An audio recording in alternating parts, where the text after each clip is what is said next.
day one of our new construction project for our new permanent home.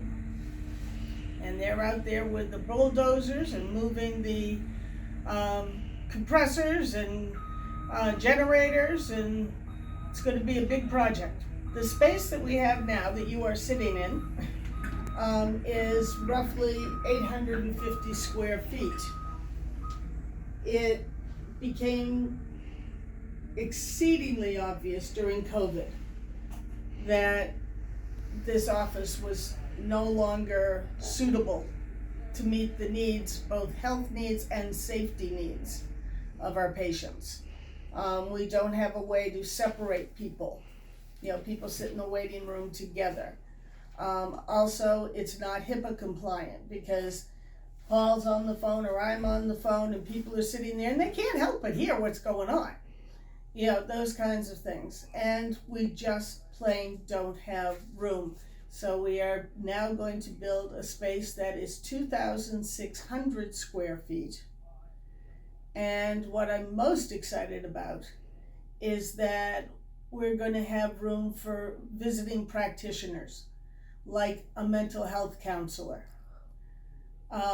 or a nutritionist, or a lactation consultant. We're going to have a big gathering room, which if somebody wants to run a Zumba class, or Pam is certified with the American Red Cross, we can run the Red Cross courses right there. We can't do it in the amount of space we've got. So it's going to afford us a lot of additional space. The other thing we only have 2 college-size refrigerators.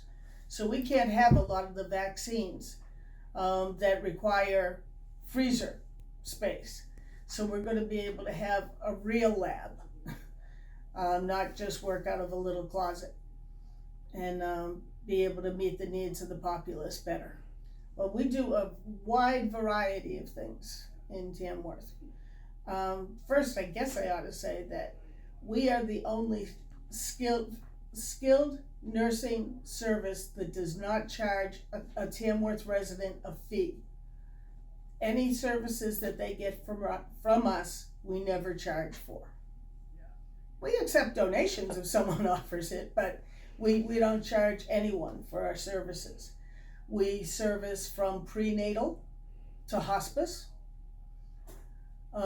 We do a lot of first aid and intervention when people have had anything from falling and had a sprained ankle, and they think that we can tell if the ankle's broken, but my x-ray vision hasn't worked. But we've done a lot of first aid and continue to do it. But the community nurses are available for the people in this town 24/7. It's humbling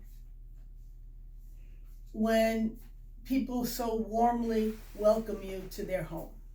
We've taken care of their mother, their grandfather, the person before that, plus done the new baby check on the newest arrival.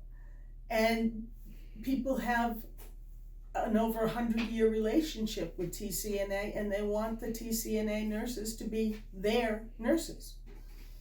So it's very humbling. Anytime someone comes to us and says, we'd like to do something for the benefit of the nurses, I'm going to say yes. When you don't charge anybody anything, it's very hard to come up with your revenue to pay your bills and run the business. The TCNA is a nonprofit. Our staff is not.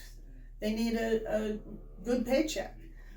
So when we get an opportunity to work cooperatively with another organization in town, then we do it, and do it gladly. I am so pleased about this and have such hopes that we can fill up the theater, and mostly give people a chance to laugh and have fun.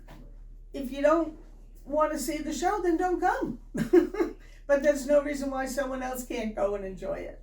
It's I go to Barnstormers regularly, but I don't see every show. Not all of them make me say, hey, I want to do that on Friday night. So this is the same kind of thing. And TCNA respects diversity, and we take care of every different kind of person in this town, and we will continue to do that for our next 100 years. And with this new facility that we're building, we're going to be set for the next 100 years of caring for Tamworth people. Mrs. Whittemore set us up for the first 100 years. Now we've got to set us up for the second.